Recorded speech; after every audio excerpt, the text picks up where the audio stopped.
అవతారమూర్తి అయినా అనువంతే పుడతాడు. అమ్మ పేగు పంచుకునే అంతవాడు అవుతాడు.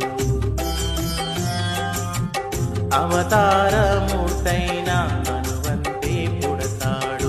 అమ్మ పేగు పంచుకునే అంతవాడు అవుతాడు.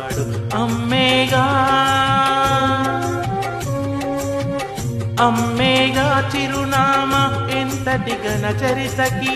అమ్మేగా కనగలదు అంత గొప్ప అమ్మని. ఎవరు రాయగలరు అమ్మాను మాట కన్న కమ్మని కావ్యం. ఎవరు పాడగలరు అమ్మాను రాగం కన్న